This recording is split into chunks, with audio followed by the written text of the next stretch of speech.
Hey everybody. So now we're going to be looking at chapter 13. Um, let's see. Crisis in Renaissance, 1342 to 1492. So in this chapter we'll be talking about the Black Death. We will look at the Renaissance, a little more detailed into the Renaissance, the Great Schism of the Catholic Church. And that's mostly what we're going to cover in this chapter. Mostly in this chapter. As what we will cover. All right, so let's get started with it. All right, crisis, disease, war, schism.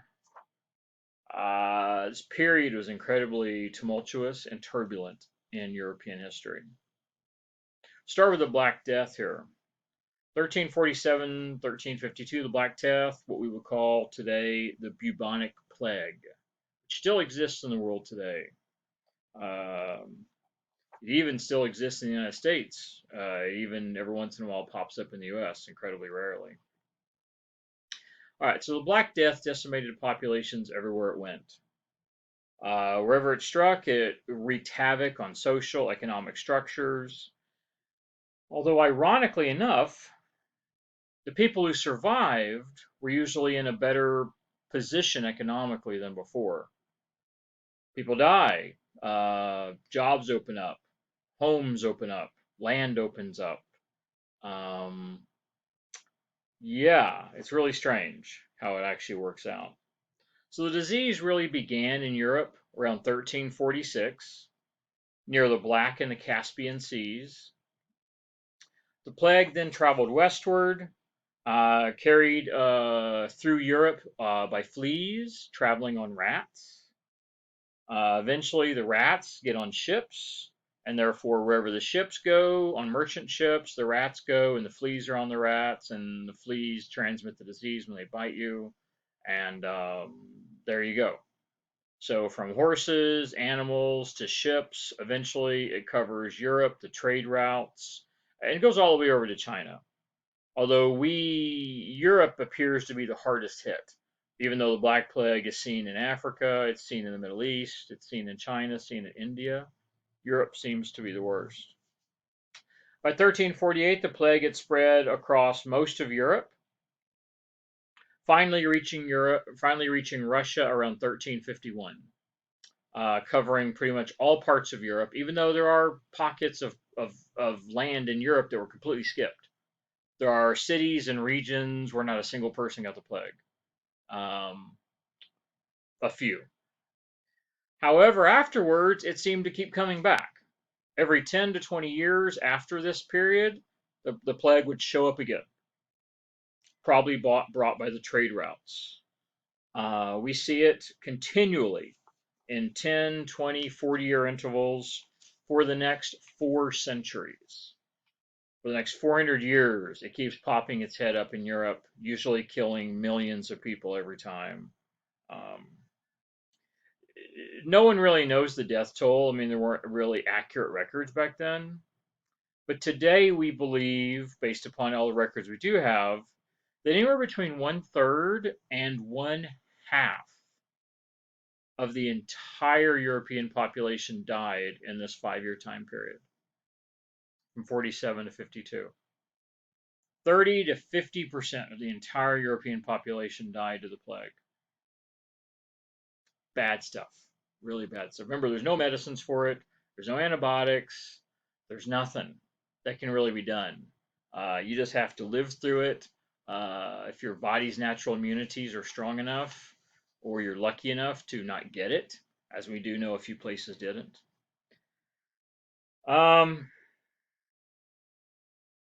This is probably the largest single cause of premature death in world history, at least till modern times, of premature unnatural. I mean, I guess I don't know if you want to consider it natural or not. It is a disease, but when I think natural death, I think like normal lifespan.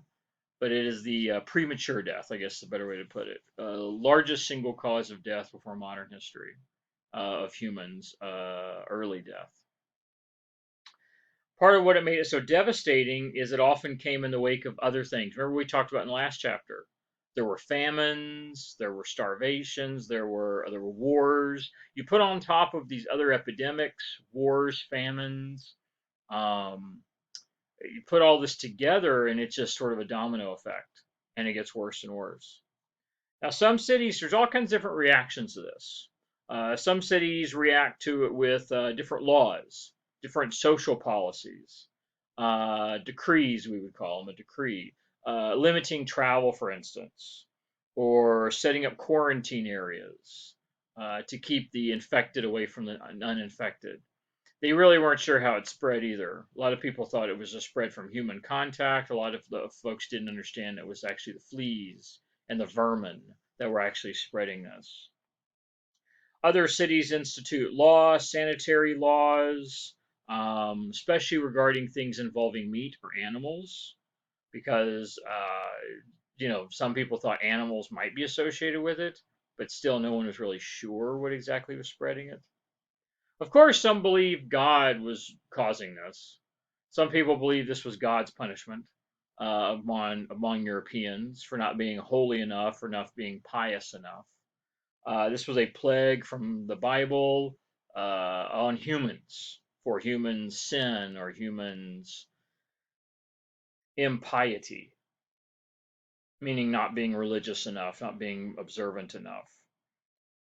Some people try to save themselves by repenting of their sins. We see church participation percentage increase, obviously a lot fewer people.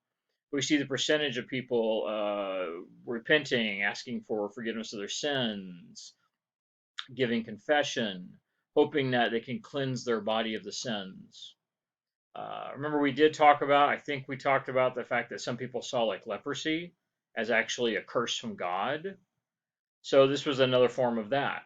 This is God cursing Europeans for not being pious enough. People would go around hurting themselves. What are called a flagellant.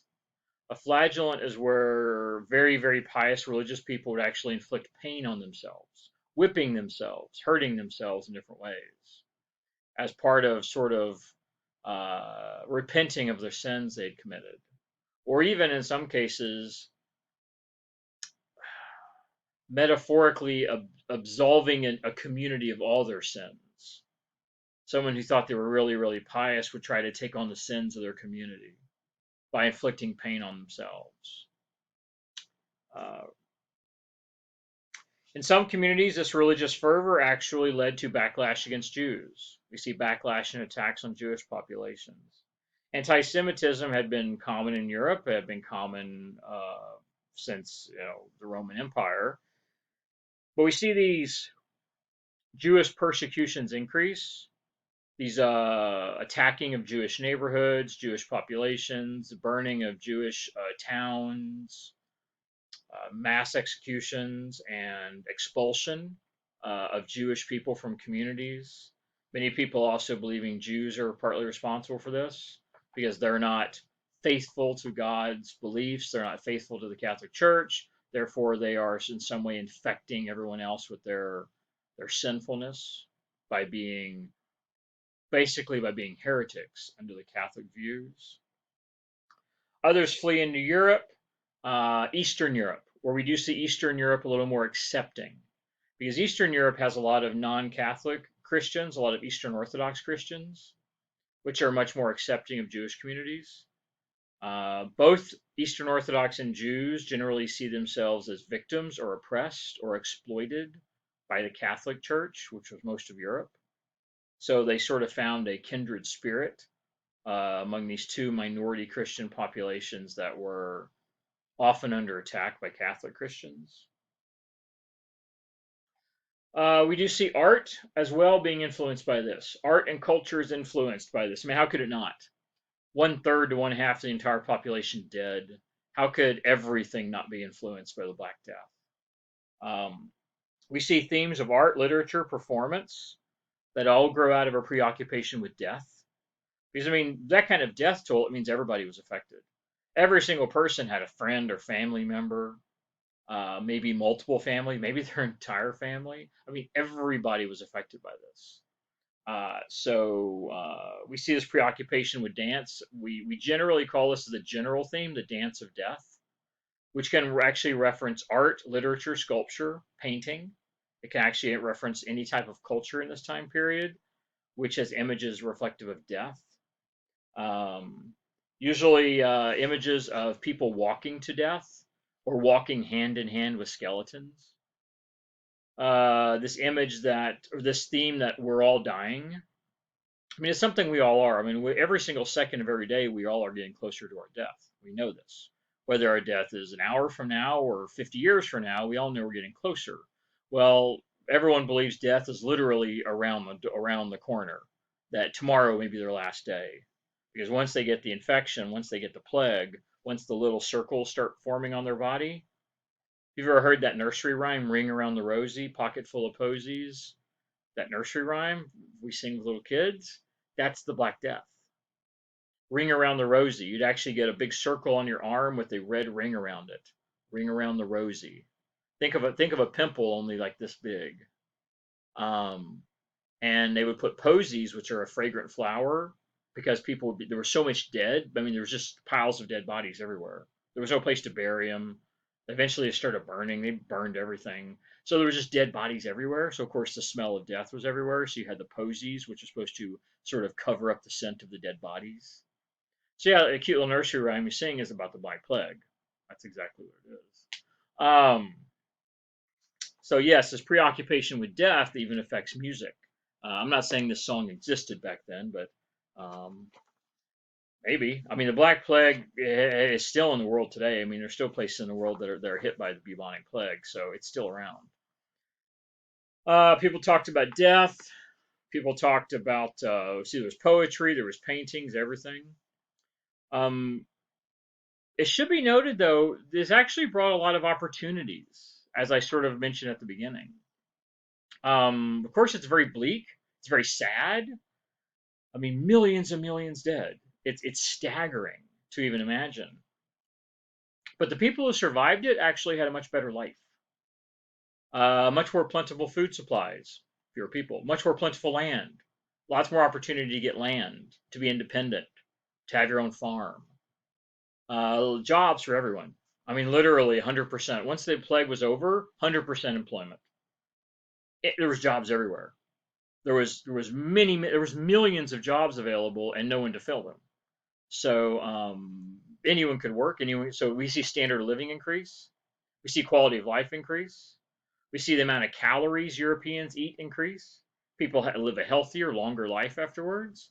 So surviving the plague, which is actually weirdly ironic, because many people blamed religion blame on the cause of the plague. In other words, sinning, people sinning and committing sins. And then when the plague was over, everyone who lived, life actually improved for them in multiple ways.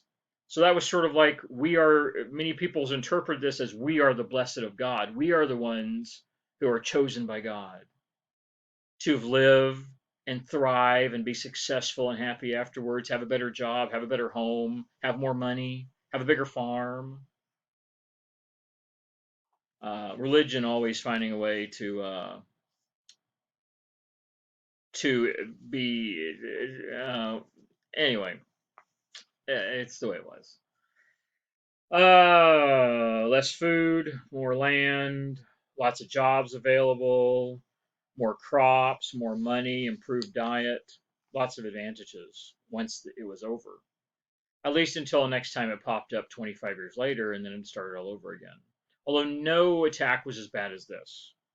Probably because of immunities, because a lot of people did get sick who didn't die. And as we know, in most cases, if you have a disease and it doesn't kill you and you recover from it, you usually have some type of immunity to it or resistance to it, which means if you're exposed to it later, you either won't get sick or you'll have a reduced sickness. Further, we do also believe sometimes these genetic immunities or resistances can be passed on to our children. It actually becomes part of sort of our genetic code. Because some of these illnesses actually can rewrite genes. They can actually rewrite DNA and genes. Anyway, so potentially 20 years later, fewer people are affected, or you might have immunities, or maybe children, etc. Um, However, still many people die. Still, when the later, but there's no plague. There's no time the Black Plague hits that's even 1/10 as great as this particular first time. Less competition for employment, higher wages, better standard of living. I said that. We also see a birth rate increase afterwards. Obviously, people are happy to be alive, having sex, having kids. You need kids to work the farms. That's one of the reasons farm families often had 5, 6, 7, 8 kids, was to help work out on the farm. Well, 6-year kids are dead, so you need to have more kids. So see an increase in birth rate, greater marriage, people marrying younger as well. We see younger marriages happening after the plague. Um, Maybe fears of it coming back, maybe fears of death, so people marrying younger, or maybe simply because there's a lot fewer people available, so your choices of marriageable partners are reduced. Therefore, there's fewer women available. So when there are no 18-year-old women available and there's no 16-year-old available, you end up marrying the most available girl you can find, which happens to be a 14-year-old neighbor. So we do see people marrying at a much younger age after the plague. We think marriage age almost drops on average almost 2 years. As far as average marriage age drops for almost 2 years. Bear in mind that's mostly women. The average difference in age between man and woman at marriage, even in this time period, is still almost a decade. It's still common for girls to marry in their mid-teens and for boys to marry in early 20s. The plague, 19. Let's see, it's going 1947. It comes in here by the Black Sea, dark purple. So by 48, it's moved into the lighter purple here. By 49, it's moved into the light purple. By 50, 51, it's moved into the very lightest areas. And then you have these strange places, like Poland. Look at Poland, almost untouched. And this strange place here in northern France, sort of up by the Normandy region here. You have southern France down here by the Aquitaine region. You have around Milan. Look, Milan is like completely left out. You would have think many people in these places probably thought they were blessed or protected by God in some way. Interestingly enough, even though we see the plague hit Europe, Africa, Asia, India, China, all along the way, we do believe it was worse in Europe. Worse in Europe, India and Middle East and China seem to have better medicine, better science. They understood the plague better, maybe. Maybe they had experience with it before. Maybe it had hit them earlier. But in this period of the late 40s here, Europe was by far the worst. Here we have an image. Is there two parts to this image? No, there's actually more parts to this, but this is just one. The Dance of Death. So take a moment and examine this. Be a good discussion question. The Dance of Death. This is a painting. This is a wall painting from a church. Wall painting from a church. Definitely a good way to get people to come back to God, convincing them they're all going to die, although it didn't take a lot of convincing during the Black Plague because a lot of them did. It represents this message that people receive from the Black Death. What's this message? What do you think? Who is in this image? It may be hard to tell, so I'll help you a little bit. You can see the king. So you have a king over here. You have church officials here, women church officials. Oh, that's queen. Pardon me. That's the king. That's the queen. You have a landlord here. You have a child here, each one holding the hand of death. So from the richest and most powerful, the king and queen, to a middle-class person, a landlord merchant, to the poorest, weakest, most disadvantaged, a young, poor child, death takes the hand of everyone. So what message is this trying to convey? And why? Why do they feel the need to paint it out? Why would it be painted in a church? What is the purpose? I mean, everyone knows people are dying. So what's the purpose of spending the time and effort and energy, the wealth? I mean, you have to pay someone to do this. To paint this image of death in a church. Church is supposed to be a place of healing and helpfulness and a place of calm and peace and salvation. There's nothing calming, peaceful about this. Well, other than the ultimate peace, death. Is that what it's trying to convey? I mean, what is the purpose of having this painted inside a church? Do you imagine sitting in a church service and looking off to your left, sitting in the pew, and there's these garish, these ghoulish, dead humans and animals and skeletons and all lists, basically all these people that are going to be taken by death. What's the church's purpose in doing this? Why were they so preoccupied with death? Think about that. You could ask some questions about that. You could come to some thoughts about that. Think in mind of how the church's power in Europe, its authority in Europe, and how the church was using this catastrophe to its advantage. Maybe that may sound a little craven, but it does seem that way, that the church was using this, or is it the other way? Was this a way of the church actually reaching out to help people? I could see you could make an argument that way. You can make an argument of a positive way about how the church was actually reaching out to help people, and how is that conveyed in this painting? What the church is going to do to help you um, regarding what's happening here. Some stuff to think about. All right, the 100 Years' War, 1337 to 1453. In 1337, French King Philip VI, he confiscates the area around Bordeaux, France. Well, the area around Bordeaux, France was still technically under the authority of the King of England, Edward III. Remember, we've talked about this. Much of France was actually under the authority of the King of England. Parts of northern France, Normandy region, parts of southern France around Aquitaine, all of that was actually in the hands of the English king, even though all the central part of France was generally in the hands of the French king. Well, the French king says he's had enough. So he starts trying to retake some of these lands, which he believes are ancestrally French, which they are. And he believes the English don't have a stake on these lands. Well, Edward III of England counters this by going ahead and claiming, well, you know what? If you're going to take these lands, we're just going to go ahead and say that because I already own a big chunk of France, because the king already controlled these lands in France, he says, you know, really, I should just be the king of France. And he claims he's now the king of France. He claims he has the authority to have the throne of France. Now, there is actually some claim to this. If you actually look through marriage records and whatnot, there's lots of intermarriage. It's really weirdly ironic. As much as the French and English have literally fought each other at war now for like 1,000 years, of course, in modern times they're allies, but for most of the last millennia, England and France have been trying to kill each other.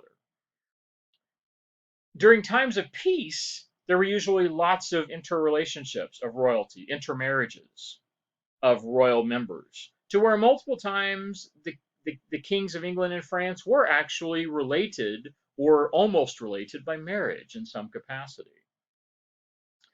As much as they hate each other, their history has been intertwined for 1,000 years, really.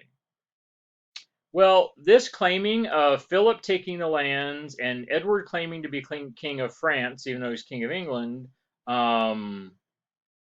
leads to, well, 100 years of warfare, known as the 100 Years' War. Obviously, it's more than 100 years. What's 116 years or something?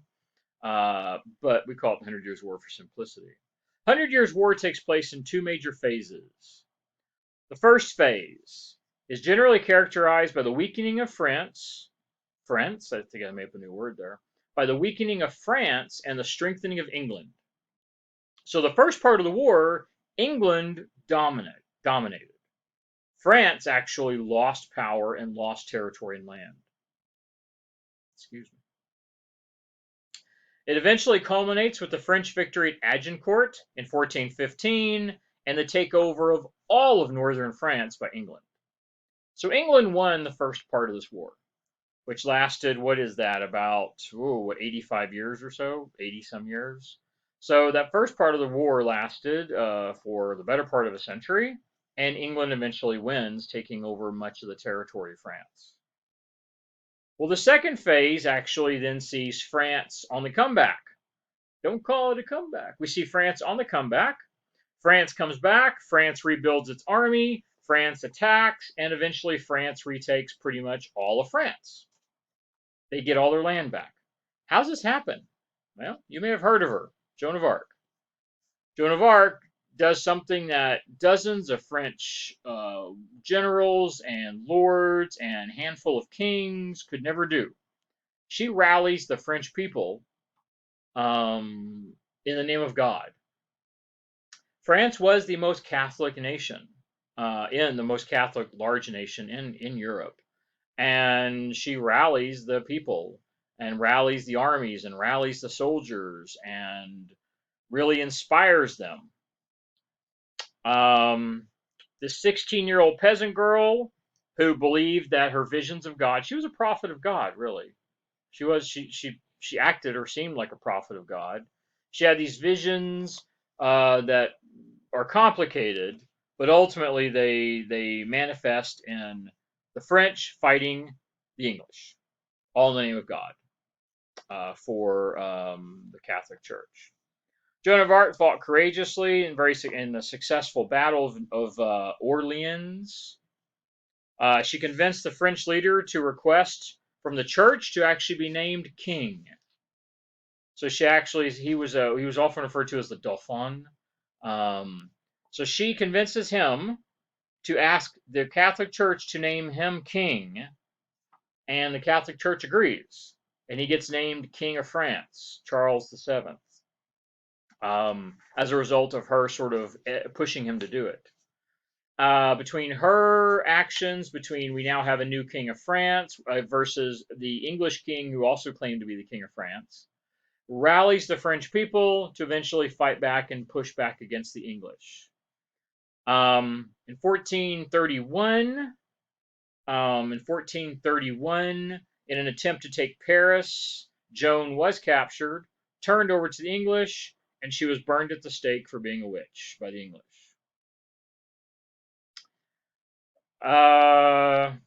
Yeah. So in ancient times, prophets found new religions.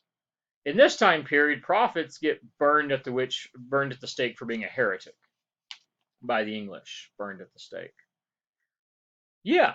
Well, it still though inspired the French before she was captured and burned during that try to take over and capture Paris. She still becomes a hero. She's still considered a national hero in France because really she's given credit for rallying the French people to push back and overthrow the English, which had been controlling France for the better part of a century, or at least parts of France.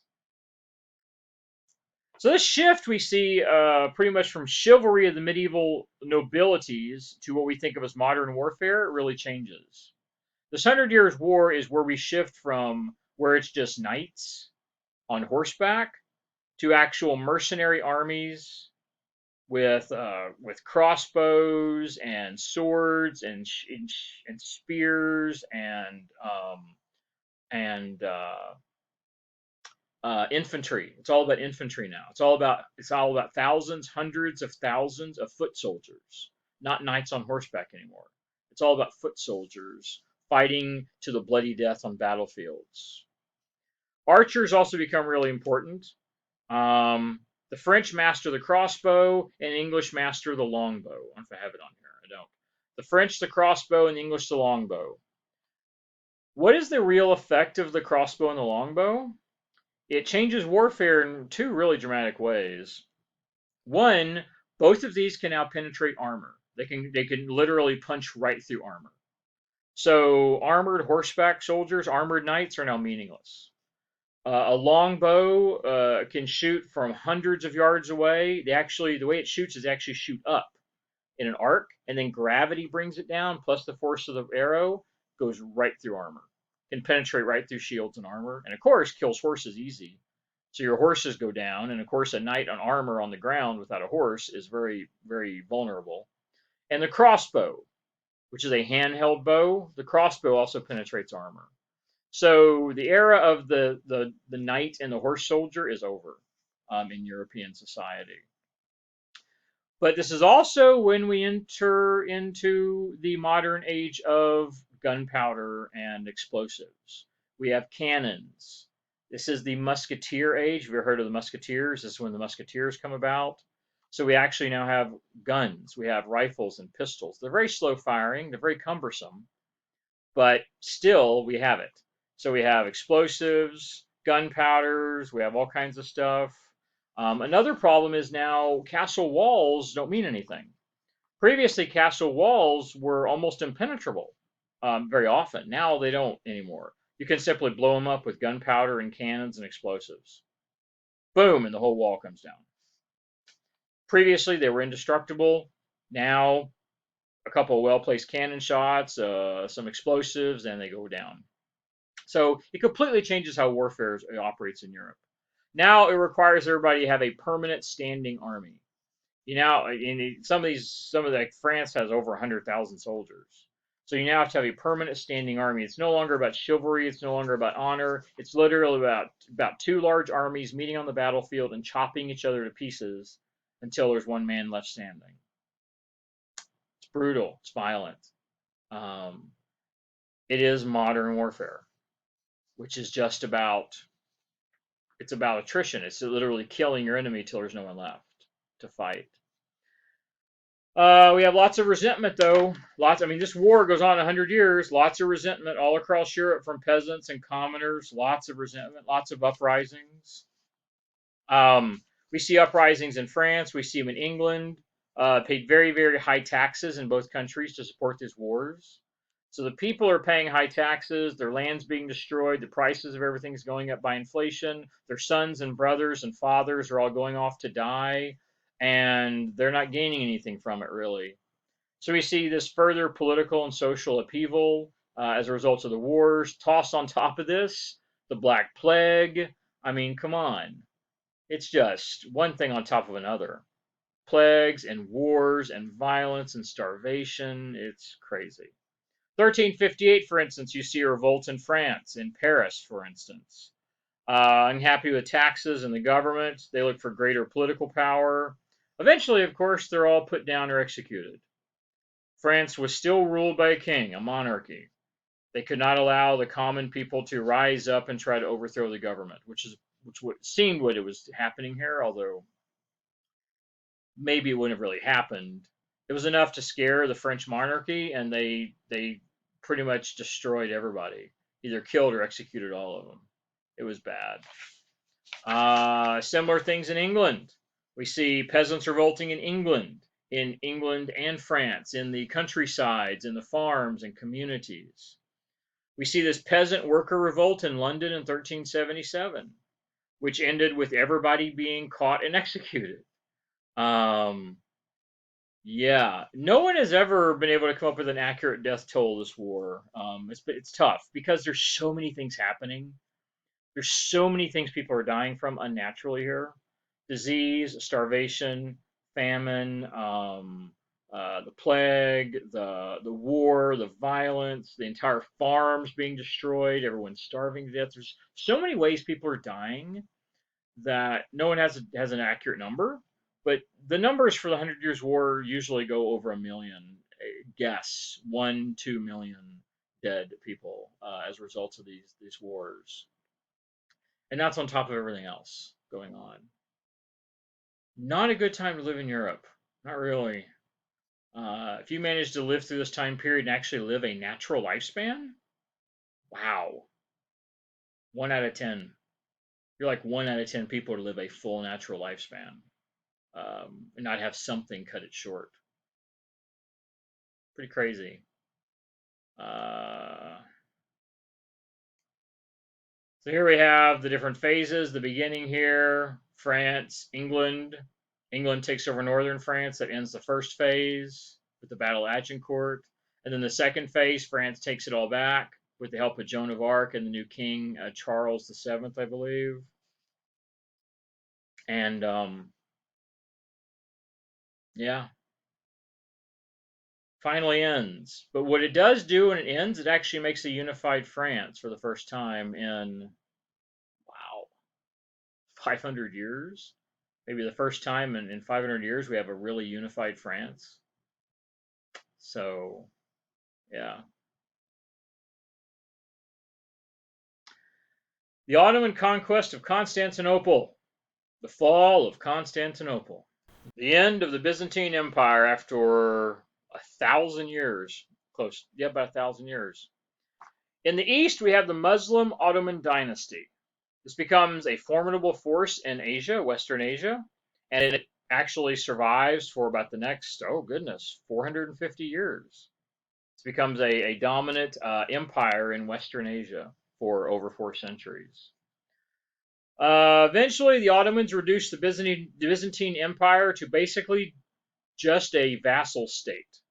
Technically, it still existed, but by the 1400s, the Byzantine Empire was really just this sort of the city-state of Constantinople, really, which was already pretty much a vassal of the Ottomans. They might have still considered themselves Romans, but no one else really did anymore. They had lost pretty much all their power and glory. In the Balkans region, this is Southeast Europe, sort of right across from Constantinople. The Balkans region. The Ottomans by 1380 had destroyed, by 1380s had pretty much destroyed all Christian resistance in Southeast Asia.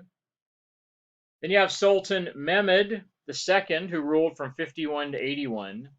He decides to actually take the city of Constantinople, even though by this point in time, the Ottomans had taken everything around Constantinople. All of the rest of the Asia Minor Peninsula, all of pretty much the southeastern corner of Europe, all the way almost up to the edge of Russia and edge to edge of Italy, all that was now under Ottoman control. This was the farthest the Muslims ever had reached into Europe. It's really weird. They were getting pushed out of Spain. By 1492, the Muslims were completely out of Spain. Simultaneously, they were being pushed out of Spain. They're actually pushing up the other side of Europe, coming in the other direction, moving into Eastern Europe, and they managed to get a foothold in Eastern Europe and hold on to that for the better part of 400 years. So Mehmed comes in and decides he's just going to end it completely, get rid of Constantinople completely. He prepares to conquer it. He builds a fortress. He actually builds another city right next to Constantinople with the purpose of a protracted siege, meaning a war, because Constantinople had never been breached. Now, Constantinople had been conquered, sort of, before, but only when they voluntarily opened their gates to other Christians during, like, the Crusades, and then the Christians come in and burn half the city down.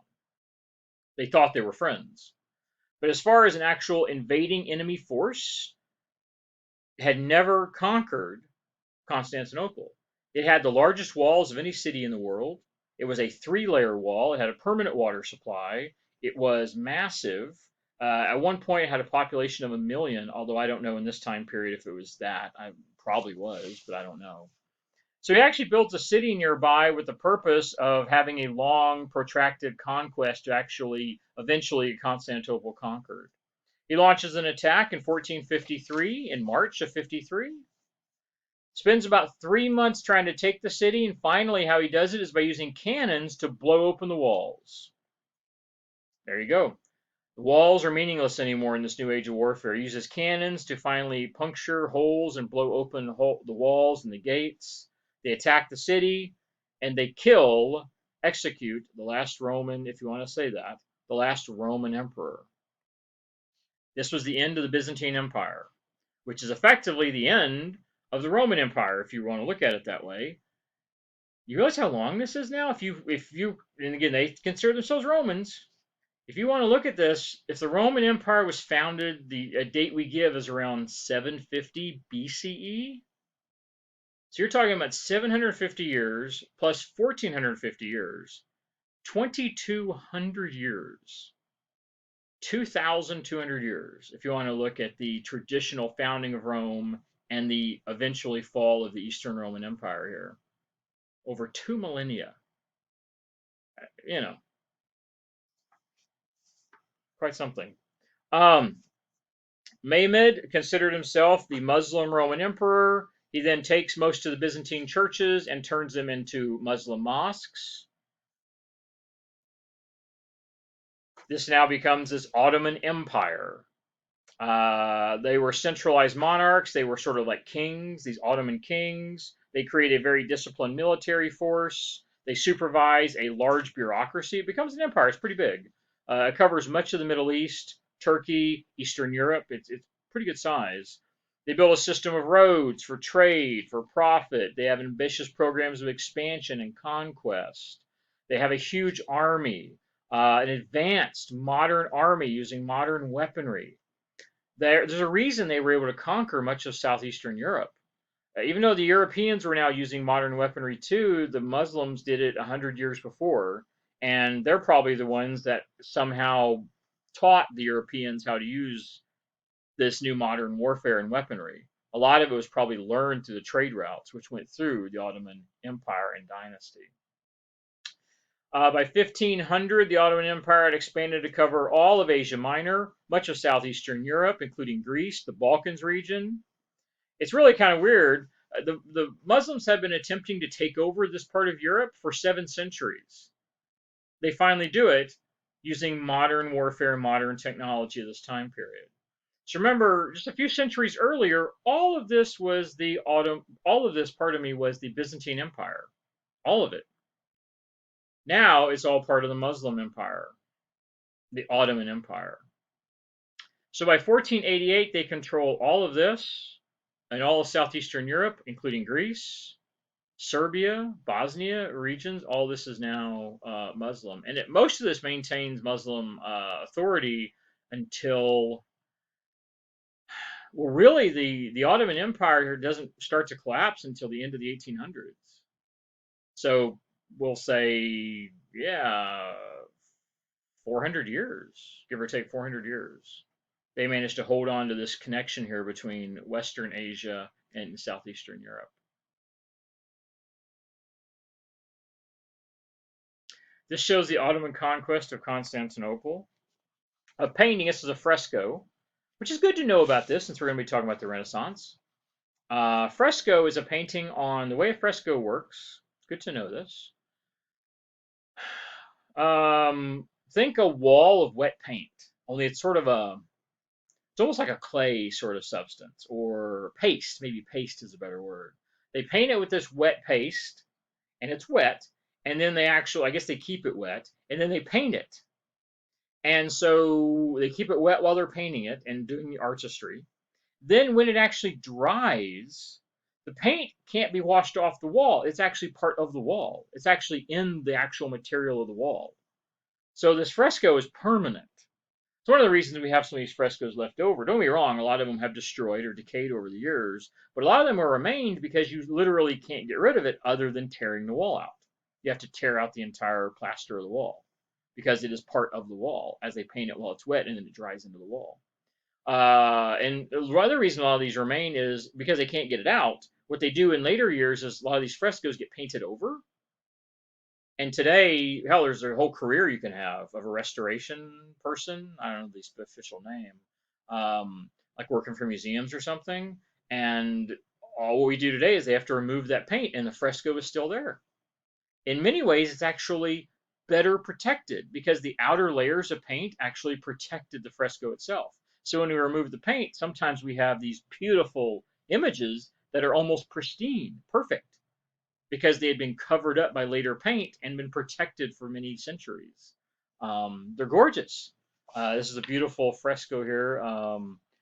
This is on a wall of a monastery. Depicts 2 different wars, really.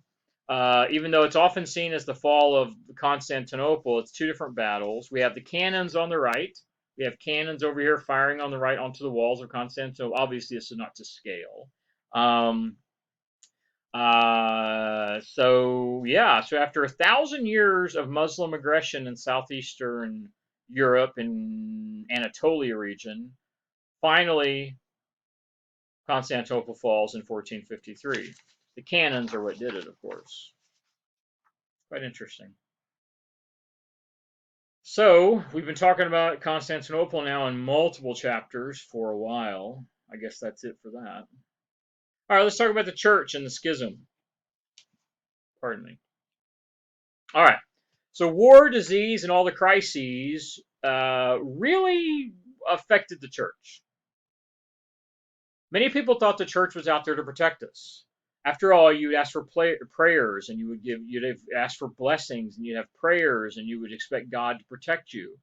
It was still common for church officials to bless fields and bless babies and bless animals and bless homes, and many people thought that this blessings would give you protection.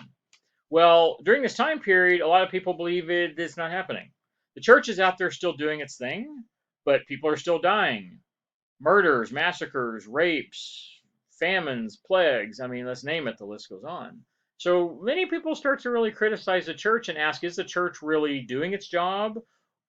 Or even questioning the power of God.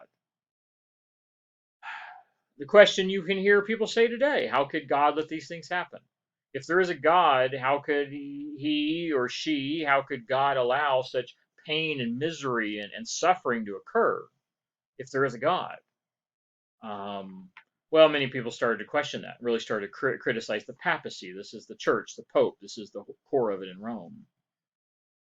Much of all this that happened in this time period really affected the spiritual strength of Europe.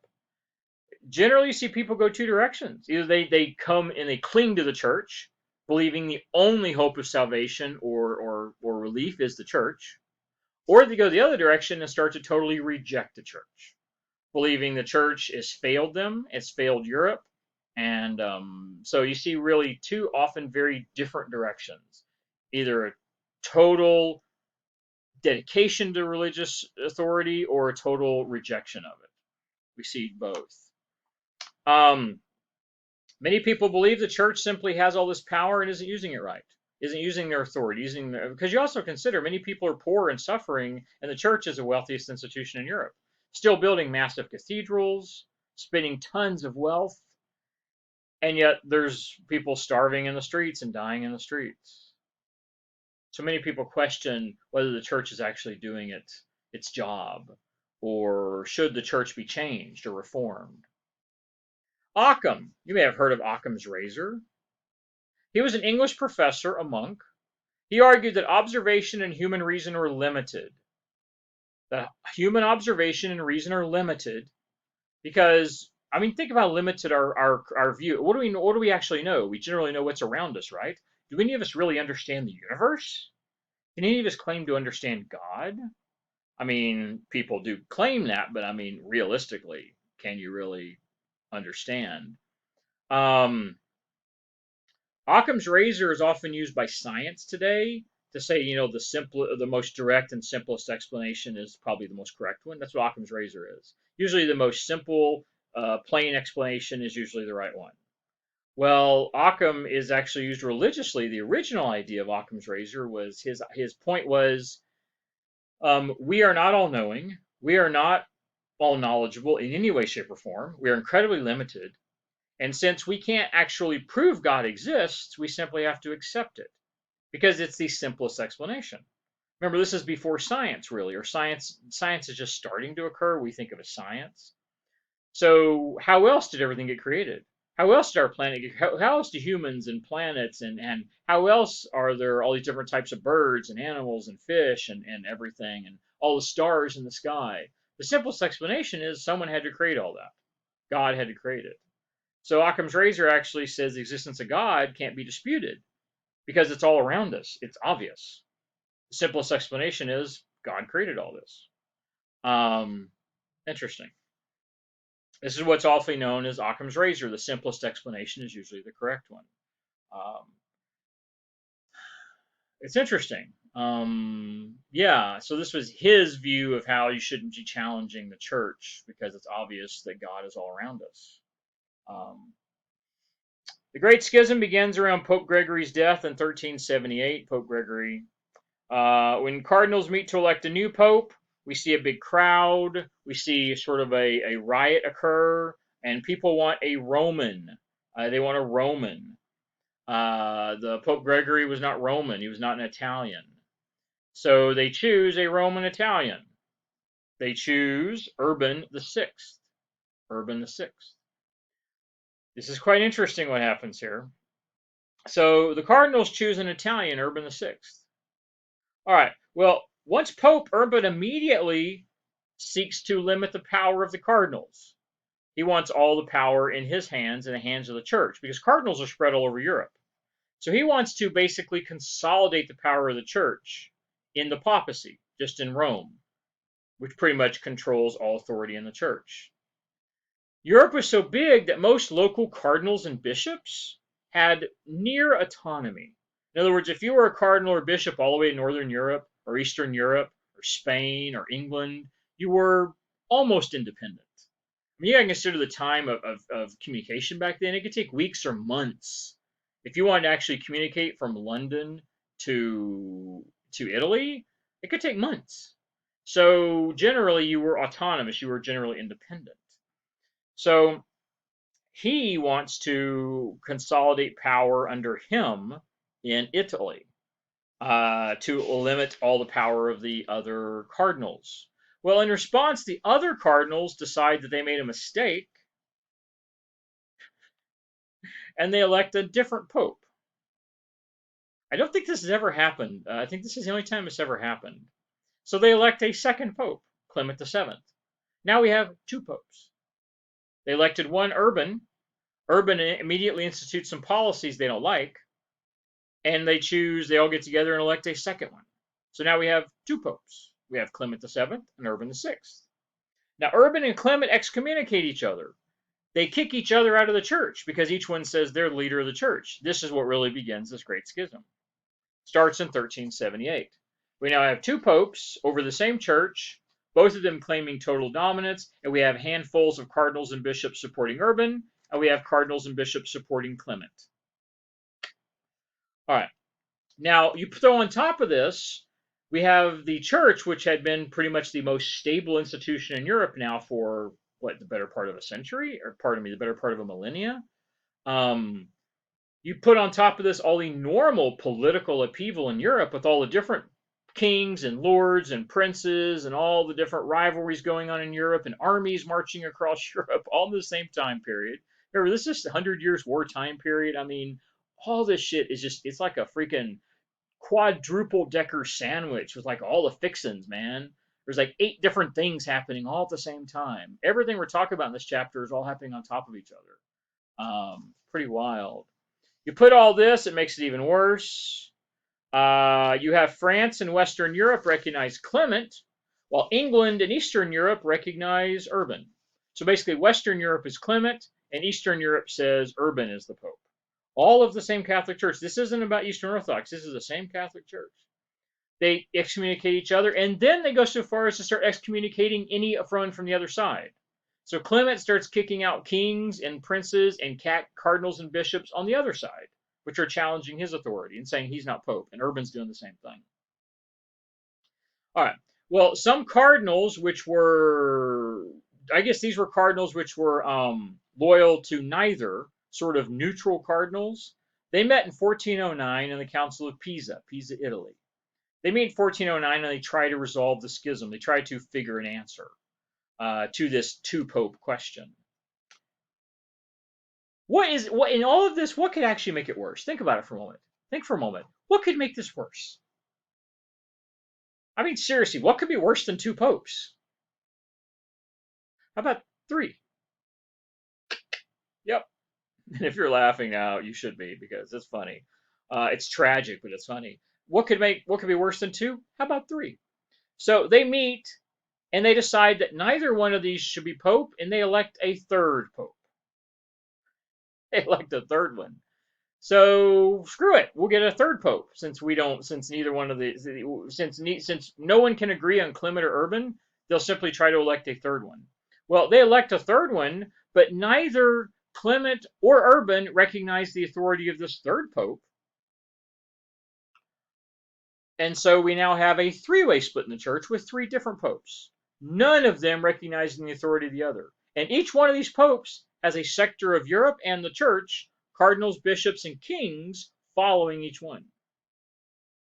Boom! Like, did your brain just explode? Wow, crazy. Yeah. Another council meets in Constance in 1414. 1415.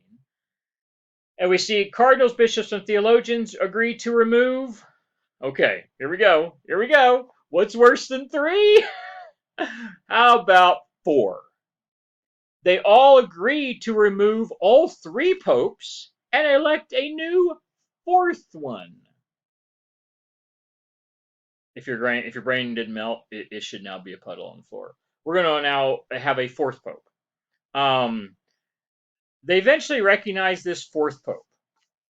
Martin V is the 4th pope. So for a while, we have 4 popes of the Catholic Church, all with different areas of authority, all with different kings and cardinals and bishops following them. Now, many people in the church finally realized how crazy this was. And enough people in the church do rally behind Martin, and they do change their allegiance, and Martin does become the official pope. The other 3 eventually all step down, believing, because once they lose their support, there's no reason. Pretty much all the rest of the church realizes how crazy this is, and they realize it has to end, and they choose Martin. And Martin becomes the official pope. Even though for years we had 2, 3, even briefly 4, before the other 3 stepped down. Yeah. This great schism, along with the miseries of plague and war in Europe, the violence, you don't think this created anxiety? This really opened the door for what we will call the scientific revolution, which we're not really going to be talking about here. We're not really going to spend time talking about scientific revolution. It will come up in the next chapter, chapter 14, I believe. But yeah, this really opens the door for it. We see many, many people in Europe, millions of people simply losing all faith in the church and looking for answers. Well, many of them find answers in the Renaissance, in humanism, humanistic beliefs, which we're going to talk about next. And they also find answers in the scientific revolution. Yeah. This anxiety, this dissent, the social unrest, it really threatens the church, and it creates all kinds of new movements. And that really helps bring about the Renaissance, the era of humanism, and the scientific revolution, as a result of, again, the schism and many, many other things that all come along in this time period. The Book of Hours. This is basically like a calendar. It's a fairy tale depiction of Europe. Fairy tale means it's idyllic is the word we would use. It's like perfect. It's beautiful skies, beautiful farmland, men and women in the fields, all with smiles on their faces, looking happy. Let me tell you, life of a peasant wasn't like this. Life of a peasant wasn't happy. All out there, the beautiful cities in the back. I mean, it's sort of the kind of stuff you see in a fairy tale. It is. The Lord's castle in the back, the peasant men and women calmly and serenely working in the fields. This really leads to sort of this new form of worship that becomes more common. Worship at home. Because it's known as the Book of Hours. What this does is this actually charts an entire time period. It tells you when to worship. You see the zodiac signs here, the days of the week, days of the month, the seasons are on here. Because people are afraid to go out in public to go to the church, people are worshiping at home. So they actually have this to tell them when they should worship, the holy days. What days you should fast, what days you should observe religious festivals. They knew when to pray, they knew when to give penance. You can't trust the church anymore. You can't go to church anymore. So now you just do it at home. And you get this view of what life could be like, or what you wish life was like. Beautiful green pastures and fields, happiness. Not the reality of what Europe was, which was just a freaking disaster. It really was. Really interesting. It's really pretty. It is. But also entirely false. New forms of thought and expression, Renaissance humanism. That's what I was just talking about a minute ago. Humanism was a movement to sort of revive classical Latin and Greek, as well as sensibilities that accompanied the language. I'm going to explain how all it means. So the idea of reviving classical Latin and Greek and the sensibilities that accompany it. Humanism began in the Italian city-states, and they drew parallels between themselves and scholars of the city-states of the ancient world. This is part of what becomes the Renaissance, which Renaissance means rebirth. This is a revival of classical Greek culture, with sort of the idea that the classical Greeks and Romans, Greek and Roman culture, was sort of a golden age of intellectual enlightenment and achievement in Europe. Humanism was this way to confront the crises of the 14th through the 16th centuries. Humanists wrote poetry, they wrote history, philosophy, grammar, all based on classical models, especially of Cicero. Cicero was very significant author in the Roman world. Most humanists combine sincere Christian belief with this appreciation of the pagan past. It isn't about pagan religion. It isn't about paganism, the gods. It's sort of this appreciation of pagan culture, sort of leaving religion out of it. Seeing the gods in more of a cultural aspect, not necessarily a religious aspect. Francis Petrarch, for instance, he was maybe the first humanist. Known for his poems dedicated to Laura, who we do not know who Laura was. She was an unknown person, really an unknown woman. This Laura, don't get confused with Lauro. This is different. Petrarch wrote poems to this woman Laura, who seemed to be a real person, but has no other place in history. So she may have simply been just some woman he knew, or she may have been a made-up muse, just someone to sort of ignite his ideas and his passions. All right, this is a different person. Lauro Corini was less famous, but also a humanist. Humanist who wrote disparagingly of the Turks, wrote poorly of the Turks, and wrote poorly of the Muslims and their capture of Constantinople. Sort of writing that in some ways Constantinople was seen as the last remaining vestige of the classical world, still considering themselves Romans and Roman emperor. And so it was very negative towards Islam, negative towards the Muslim conquerors. Giovanni Pico di Mirandola. He was a humanist who believed the Jewish writings actually supported Christian scriptures. He was someone who actually believed Jews were supportive of Christianity, Jews were the precursors of Christians, and that since Jesus was a Jew, Jews should be given more respect and better treatment. They are of the faith. Today, we actually use that terminology. I'm not saying it began here, but this idea of Jews and Christians having a common faith, even though, of course, we know they do, of course, by this time period, most people had completely separated Judaism and Christianity as completely separate and disparate, having no connection. Even though the reality is, of course, Judaism and Christianity, were the roots of the same tree. Mirandola wants to sort of go back to that, and we start thinking of the idea of what we use the term today, Judeo-Christian. We have a Judeo-Christian heritage in Western civilization. We have a classical Roman-Greek heritage, Greco-Roman. So sort of this basis of what we think of as Western civilization today is Greco-Roman, Judeo-Christian. That is really sort of the foundation of Western civilization, is these ideas. Mirandola is one of the first to actually start to revive that idea of just Judeo-Christian heritage. Again, whether they used that term back then or not. Another very important humanist is Christine de Pizan. She was a humanist, and yes, a woman who wrote poems inspired by classical models, inspired by classical Greek and Roman ideas. She was a working mother who supported her family, her children, her own mother. After she was widowed, she wrote about tragedy and suffering during the 100 Years' War. of which there was ample tragedy and suffering and pain and misery during 100 Years' War across the entire continent. But what is notable, of course, is a female humanist, and she was given credit as a female humanist.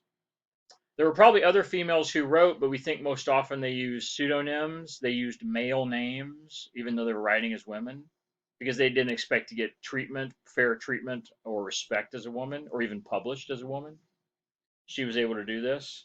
A working scholar, a working career-minded woman in this time period, an incredibly rare thing. All right, so that's more the literature aspect of humanism. Let's look at more of the art aspect of humanism. Architects and artists often admired ancient Athens and Rome. Athens and Greek and Rome, Italy. But they modified these models and they blended. And it's really weird. They actually blended pagan imagery with Christian imagery. Sometimes putting them in the same image, putting them together. Really what we have always thought, at least up to this time period, were competing religious views are now being blended. These Renaissance artists also often they had patrons who were wealthy men, wealthy families, wealthy church officials. The church itself, sometimes the Catholic Church itself would commission some of these artworks. Sometimes even governments. Sometimes the governments would commission these artworks. These artworks could be sculpture, they could be paintings, they could be architecture, they could be entire structures. There was nothing too small. I mean, some of these were massive churches and cathedrals and massive works of art, down to the smallest paintings and things like that.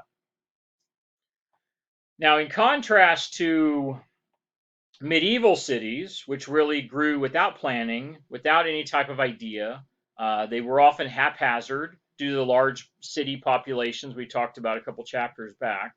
They simply built the cities up as quickly as they could to accommodate growing populations. In the Renaissance period, they actually start what we call city planning. They start building out cities and organizing cities and planning the structures, planning the architecture, planning the roads, building permanent structures, not those like temporary apartments we talked about. So they have architects, they have structural engineers, architectural design, building these massive structures, trying to create harmony between public and private spaces. Piazzas was one of these very common architectural forms. Bear in mind, most of this we see in Italy. Most of this is happening in Italy. Piazza is one of these architectural structures. A piazza is a big open public square. Only it's not haphazard. It's well organized. It's often using geometric shapes of squares and rectangles, circles. Very organized, very architecturally clean, if you will, these public spaces. Or porticos. We start seeing porticos built on all major structures. These are outside walkways. We have them all over, especially college campuses. You see them everywhere. They're covered walkways, which are places that you can get out of the sun. You can have shelter from the elements, but yet you can still socialize. That was the idea. They were public spaces where everybody was available to go. They were protected, semi-protected, yet in the public, available to the communities. Often following and inspired by classical architecture. This architecture in the Renaissance often looked like Roman and Greek architecture from 1,000 years or more earlier. An important sculptor, Lorenzo Ghiberti. He often melded these classical ideas of the ancient times with medieval elements. For instance, he created these bronze doors for a church in Italy. These nice, beautiful bronze doors with really intricate architecture. You'll actually see it. You'll actually see some of it here in a minute. For a church in Florence, Italy. It was known as the sacrifice of Isaac. This is an Old Testament story of the sacrifice of Isaac by Abraham. Abraham, generally seen as the father of Judaism, the original patriarch of Judaism. This is where God asked Abraham to sacrifice his son to him. We see it modeled on classical nudes, which is not something you really see in the Bible, not particularly. Abraham was drawn from medieval models, so Abraham looks like a medieval person, even though it has the nudes that you would only see medieval period. You didn't see nudity. People were clothed head to toe. So this idea of nudity is a classical thing. Nudity is not a medieval thing. So we have medieval clothing on one hand with classical art and nudity on the other. Really interesting. Also, they cast this door in one solid piece of bronze. I believe it was bronze, which was a new technology. The ability to cast a large item in one solid work of bronze was a new type of technology to do that. So we see new technologies in metalworking here, going hand in hand with architecture and sculpture. It's quite interesting. Renaissance painting. For instance, Renaissance artists like Sandro Botticelli's The Birth of Venus, which we'll also see that painting here in a second too, The Birth of Venus. So even though Ghiberti and Botticelli were Italian artists, we do see this Renaissance stretch outside of Italy, stretch into Northern Europe. Not really France. It really goes straight north, up to more of the Scandinavian area, which was often thought to be very cultured. So it sort of skips over much of Central Europe, skips over Western Europe, and goes all the way up to the north, all the way up to Northern Europe. We see the Dutch artist, Jan van Eyck. So we see all kinds of art taking place in other places. We see different kings and different monarchs spending the equivalent, again, not back then, but the equivalent in modern money of tens of millions of dollars just to have pretty paintings and sculpture and artwork, having no actual value, no intrinsic value. You can't eat it. You can't put clothes on your kids. Can't feed the animals. You can't grow crops. You can't drink it. Has no actual intrinsic value. And yet spending fortunes. A weird irony here is this is one of the criticisms that have been levied against the Catholic Church for centuries. All of their money being spent on architecture and art and sculpture, and the cathedrals and the churches when people were starving in the streets. We now see this become more commonplace in Europe. Another aspect of the arts, of course, is music. This is really our first real period in European history where music becomes a dominant art form. Music had always existed, but music was typically, like taverns or bars, pubs, or the church, sacred music. But music as an actual popular entertainment comes about during the Renaissance, as far as a mass popular entertainment really begins here. Quite interesting. It adds glamour and glory to the courts, to the patrons. One of the reasons patrons did this was to glorify themselves, to give themselves a legacy, a name, to have your name on a statue, have your name on a wall, have your name on a building, have your name on a bridge. It shows your power, your status, your wealth. It's permanent. The bridges, many of these structures built in this time period still stand today, centuries later, with people's names on them. So it allows them to show their glory and power to all for the ages, which is what the Romans and Greeks did. Romans and Greeks built monumental architecture, which in this time period, a lot of it's still standing. 15 centuries later, it's still standing. So that's what it was. It's really about making sure you're remembered for all times. It's not about helping the people. It's not about social programs. It's not about welfare. It's not about helping all the masses of poor Europeans. None of these people give a shit about them. It isn't about that.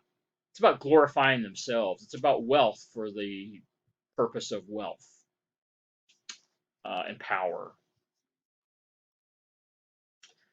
We do see some music, though, being appreciated for its independence, some music being appreciated for its ability to express feelings of the individual, emotions, love, jealousy. We do see music becoming much more of a common thing in this time period, much more accepted commonly outside of, religious music. Patrons included popes and kings and all kinds of rich people. Famous composer, Josquin des Plaies. Who knows? I don't know if I said that right. Best I could do. As a major sponsor of music, the church needed choirs, it needed singers. The church really branched out, and a whole separate sector of the church is now focused on teaching and preparing music and singers. That becomes a whole branch of the Catholic Church. Choirs and musics and writing big musical scores and instruments. Um, becomes a whole focus of the Catholic Church. We start seeing the choir boys, which, if you know anything about them, in this time period, the church this wasn't necessarily a common practice, although we do know this happened quite often. They came to really love the angelic voices of young boys, like 9, 10, 11, 12-year-old boys. And they came to love their voices so much that it started to occur in Europe in this time period where they would forcibly castrate young boys. Yeah, so that their voices never matured, so that they never matured with their sound. Basically, before the hormones start kicking in, which drops. So when a boy is young, when a boy is like 8 years old, he has boys and girls' voices about the pitch is about the same, very high pitched voice, boys and girls. But when boys hit puberty is when their voice drops. That's when their voice drops down. So they would castrate them before they hit puberty, so their voice stayed high and angelic. This was done to thousands of boys, forcibly castrated as a child, so that they would always have these high pitched voices, specifically singing for the Catholic Church. Now, I do not know if this was ever an officially sanctioned policy of the church. I don't know that, but I do know it did occur to thousands of young boys. So either the church accepted it or the church simply looked the other way because these boys almost entirely sung for the church. Um, let's see what else we want to talk about here. We see the facade here of Sant'Andrea. This is a church of Sant'Andrea. The front looks like an ancient Roman temple. You see the pillars here, the columns. Even though they're not real columns, it's a facade. It's just basically, it's just the sort of architecture on the front of the building. There's no columns here actually holding anything up. Like in Roman architecture, there would actually be these columns holding up the ceiling, holding up the roof. It's not that way, but it is carved into the front of the building to make it look like that. We have the Roman columns here. We have the capitals, these big Corinthian, I think these are Corinthian capitals on top. And of course, the arch is a Roman arch, an arch of triumph. So this whole view of it here is to make it mimic Roman architecture, even though it's just a facade. And we have this up here, which is also a Roman architectural design as well. Sort of looks like the Parthenon in Athens. Beautiful. There we have Gabertes, the sacrifice of Isaac, these solid bronze doors. Look at the freaking detail on this. Look at it. It is unbelievable. This actual size of this particular, I don't have it on my notes here, but if I remember right, the actual size of this, it's like face size. So it's like 12 inches by 12 inches on this large bronze door. It's beautiful. Look at the detail on this. There was no technology to create something like this with this kind of detail before, this type of sculpture. It's gorgeous. And here we have the sacrifice of Isaac and God and angels. And here we have Abraham about to cut his own son. Here we have Abraham dressed in this more medieval attire, and then we have Isaac here who is naked, which is entirely Roman and Greek. Um, really interesting ideas. I mean, it's gorgeous, but this was actually part of a competition, I believe. I believe this was a competition. This is one of the things the artists would do is they would compete with each other to get the wealthiest, most powerful patrons to take care of them. These were full-time artists that basically didn't make money. They were on the payroll of a wealthy patron, whether it's a city, a church, a wealthy family, and they would spend their entire adult lives simply creating artworks for these families, all to glorify the families. And it was like a full-time career. It's not a bad gig if you can get it. Full-time career just making art while you're being basically paid to do it. Good job if you can get it, I guess, if you're artistically minded. Here we have Botticelli's The Birth of Venus. I mean, this is incredible. We have the imagery here of, we have the medieval imagery here. We have the Venus, who is this goddess from, is that Greek? It's either Greek or Roman mythology. We'll go with Greek. So we have this mixture of pagan ideas along with Christian ideas here, because she sort of also looks like the idea of the Virgin Mary. So we also have that as well. Beautiful stuff. It's gorgeous art. Now, if this, I also teach humanities. If this was actually a humanities class, I'd be taking more time and actually dissecting different elements of the painting. But it's not, so we're not. Jan van Eyck's The Virgin of Chancellor Roland. The Virgin of Chancellor Roland painting. So look at this. This is during the Renaissance period. This is during the, 1400s.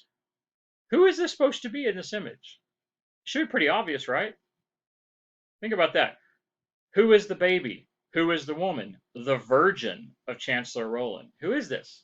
So we have this Catholic bishop or cardinal here on the left, who also has a political position as chancellor. So he also has a political position. We have the Virgin and the child here on the right. That should be obvious. We have, obviously, with the wings over the shoulder here, this would represent what here? And what is she holding in her hand? She's holding a crown. So what is this all supposed to represent? I mean, you have the Roman and Greek art, you have the architecture here in the back, the columns, the capitals, the arches, and yet you have medieval attire here, combined with Christian imagery here from the Bible. It's an odd mixing, it really is. You have paganism mixed with Christianity from time periods that are separated by almost 2 millennia, all blended together here. It's gorgeous, it's beautiful, but I sometimes wonder how did they rectify this? How did they sort of rationalize this pagan imagery right alongside Christian imagery? I think they just ignore it. They just ignore the fact, they just look at the cultural aspects of the classics. They ignore the whole religious aspect. Because if you actually study the classics, you understand religion was every part of Roman and Greek culture. So you could not leave religion out, really, if you study the Romans and Greeks. And yet, the Renaissance, they really do. Even though they'll even show the Greek gods, but they're shown for cultural aesthetic value, but not necessarily for actual religious value. Quite interesting. All right, this is where we will end the chapter with this section here, I believe. This looks like, yeah. All right, powerful states in Western Europe. So the kingdoms of France, England, and Spain dominated Europe in the 15th century. England, France, and Spain pretty much dominated the continent for over 100 years between the three countries. The Kingdom of Spain, for instance, was created in 1469 by a marriage of Isabella of Castile and Ferdinand of Aragon. Isabella and Ferdinand. They ruled jointly over their separate dominions, which we would generally call what we call Spain today. They ruled jointly over their dominion. They consolidated their power, though, using taxation, bureaucracy, and the idea of a larger, more powerful state with combined monarchy. So you have two separate monarchs separating Spain. They got together, and even though they were technically still two separate monarchies, Castile and Aragon, they ruled them as one king and queen, really creating the foundation for modern Spain. Of course, Isabella and Ferdinand are the ones who send off Columbus, as we'll talk about. Well, I don't know if we'll really talk about it. Briefly, we'll talk about it later in next chapter, I guess. France, Louis XI, lots of Louis. Recovered quickly after the Hundred Years' War, the French kingdom grew larger, more powerful under Louis XI. He strengthened his power by imposing new taxes. He creates a standing army. He ignores the common people entirely. He's a truly divine monarch, believing all power of the entire society is in his hands. He is judge, jury, executioner. He controls the judicial, the executive, the legislative parts of government. He is a true divine right monarch, believing he has the power and authority over all lives within his domain.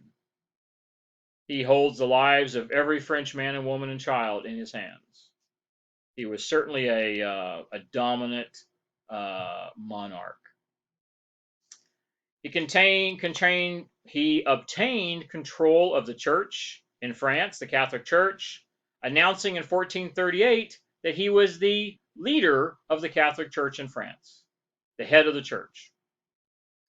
The Catholic Pope challenged this, and he ignored him. And he was so powerful, arguably the most powerful king in Europe, he simply ignored the Pope and continued to claim that he was both the head of the church and the state in France. Didn't change the Catholic Church, didn't change the religion, only instead of everybody owing allegiance to and taking orders from the papacy in Italy, they now take orders from him. He is now the head of the church in France, the Catholic Church. So not the first king to do this, and it's not the last to claim authority over the church within his own domain. England, we have the Tudor king here, Henry VII, from the Tudor family, Tudor, the Tudor family. Following his victory in the War of the Roses, which we're not really talking about, the economy grows, especially the wool industry, which is significant. Why do we care about the wool industry in England?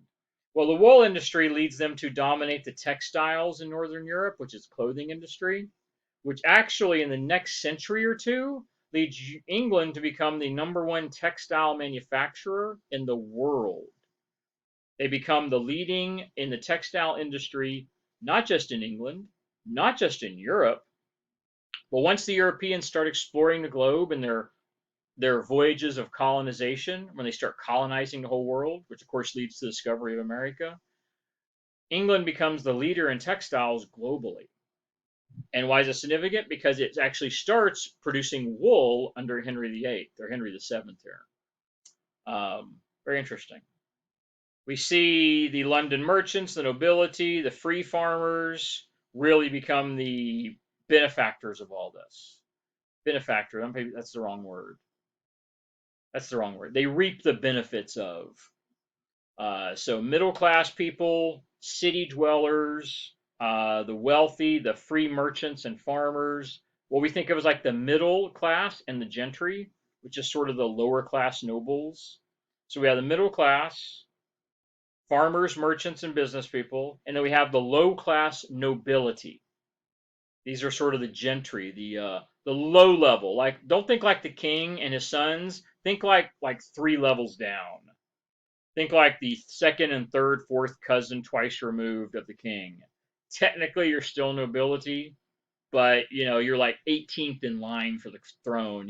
Like basically the entire family has to be wiped out for you to be considered. So you're a minor noble. So the minor nobility and the middle class are the ones that really benefit from all of this under Henry VII. Really grows the economy. And England becomes a dominant power in Northern Europe. And eventually they become the most powerful country in the world.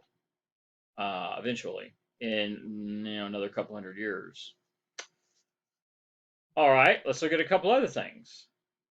Power in the republics. The Swiss, who cares about the Swiss? The Swiss are interesting, actually. The Swiss actually become dominant in Central Europe. Even though most of Europe is ruled by monarchs, most are ruled by these monarchs, which are kings, and in rare cases, queens. We do have 3 important little republics. These are small. The best way to talk about considering we've already talked about it, is these are basically city-states, either independent city-states or a small confederation of cities. A confederation is a group of little independent political bodies, political institutions, say a group of cities that agree to work together for a common cause, but they don't necessarily have a king or a ruler, and they also don't owe allegiance to some other king or ruler somewhere. It's sort of a partnership of different political bodies, a bunch of small city states getting together to work together. We see this in the Swiss Confederation here. Um, they talk about self rule because they're generally independent. However, we know that in most cases, these city states were dominated by wealthy elites, usually a wealthy family or a handful of families. So even though they want to sort of call themselves republics, which a republic is an idea of a government which protects the people, is some sort of independence and freedom, um, gives more power to the people than necessarily a monarchical king, which has absolute power. Truth be told, most of these republics were governed by wealthy families who had lots of money. They're really, they call themselves republics or confederations. Today, we would generally think of them more like oligarchies. An oligarchy is a rule by a small group of wealthy elite people. Uh, Whether it's independent, separate people, or even a family. The Swiss Confederation had developed. They were going to, these different Swiss city states were going to work together to fight the Holy Roman Empire, believing the Holy Roman Empire was an enemy. We see wealthy merchants, wealthy tradespeople. We see nobles all working together. We do see ordinary people have some political power in the Swiss Confederation. We actually do see some types of open voting. One of the first governments in Europe to actually give voting rights to some common people to actually vote in political systems. This was, by our modern standards, not really a republic. However, it was the beginnings of what becomes a real republic, which is what the US is actually. We call ourselves a democracy. We're not really a democracy. We're really more of a representative republic. That's what the US really is technically. Democracy really isn't actually what we have. Really more of a representative republic, really. Anyway, they really start this. They really sort of have the first representative republic, although it's limited. The Swiss were known for independent stance against the emperor. They didn't approve of the Holy Roman Empire. Remember, Swiss sort of borders Holy Roman Empire. Switzerland does. They believe they're Republican. They believe they have freedom, and they also hire common people to be soldiers, as opposed to like France, you're conscripted. In France, you are forced to serve at the pleasure of the king as a soldier. You don't have a choice. It's what we think of as today as like the draft. You're simply forced. Switzerland actually hired the people. It was a profession. You could choose, like in our today modern society. We haven't had a draft in the U.S. in 50 years. So in the U.S., if you're in the military, you choose to be in the military. It's a career path. You choose to be a professional soldier to protect our country, and of course, get all the necessarily education, different benefits from it, training, and whatnot. Well, this is really the first country or confederation which has this idea of an entirely voluntary military service of foot soldiers who were going to fight for the protection of the republic. It's a novel idea because previously soldiers were recruited or forced into service generally by kings, and not necessarily to fight and protect their country. They're forced to fight because that's what they're told to do at gunpoint or sword point. So it's really interesting. Um, instead of relying on mercenaries or on conscription. Interesting. Republic of Venice. Venice is in Italy. This becomes the center of an extensive empire with really a merchant empire. It's not like a huge empire, not land. It's a merchant empire. Merchant ships crossing the Mediterranean, an excellent navy. Honestly, the power of Venice was in the water.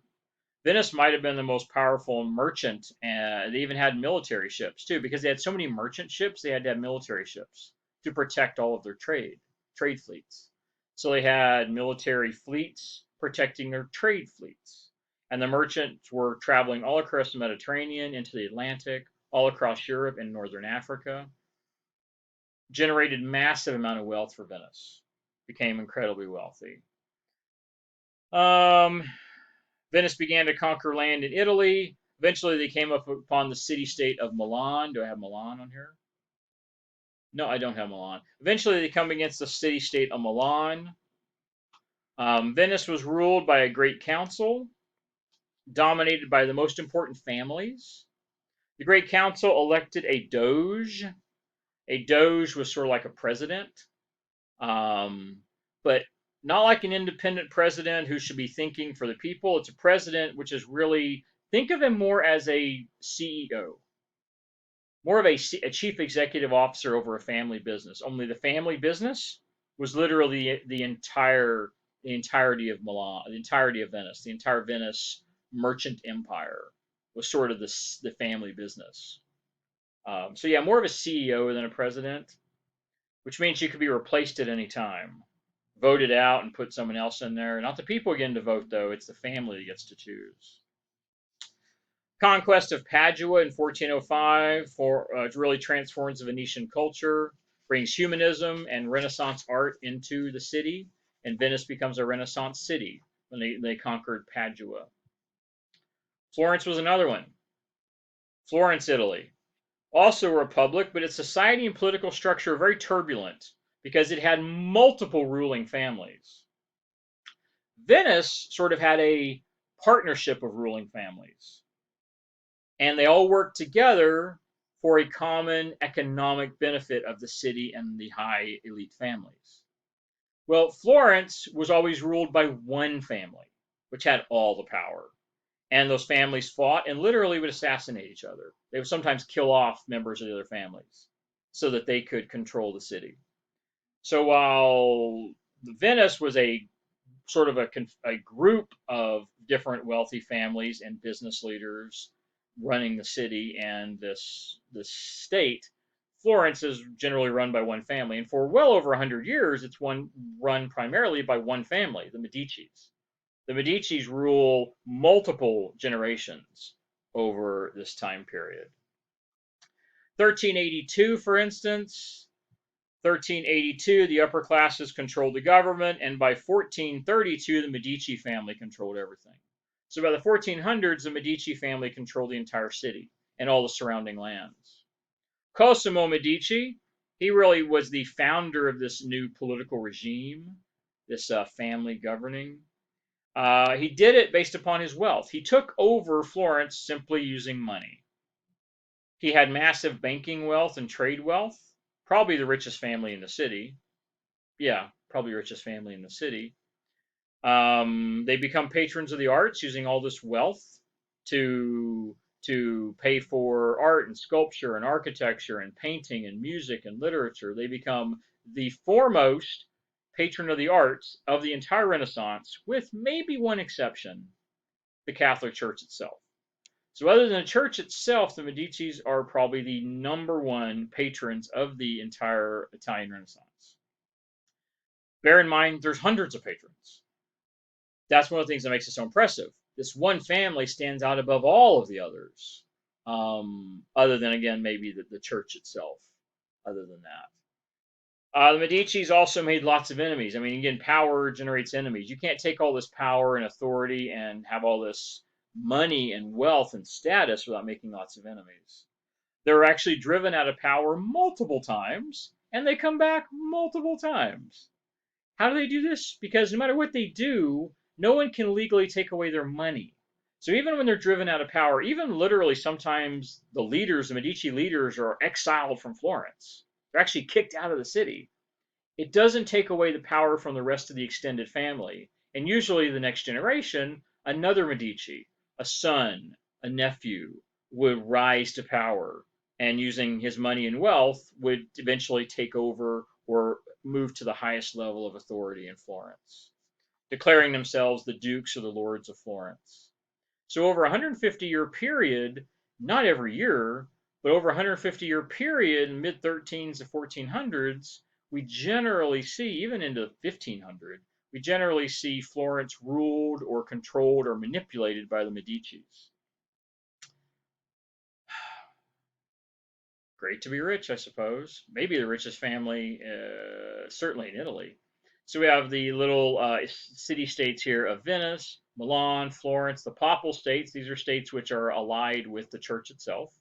Not necessarily ruled by the church, but they are cities and little kingdoms which are allies of the church and willing to take take under authority of the church. Then you have Naples down here, which is another region. Really interesting. Venice, look how Venice, you may not notice it at first, but Venice actually stretched down the entire coast here, all the way out here. This is also part of Venice. Because Venice had this massive trade merchant empire. So they controlled lands all along here, all along the waters. And yes, they did a lot of trade with the Ottoman Muslims, the Ottoman Turks, a lot of trade with them. All right, well, thanks for going through this chapter with me. It actually took longer than I expected, but that's okay. It's interesting stuff. It really is. That ends it for this chapter. And until next time, peace out.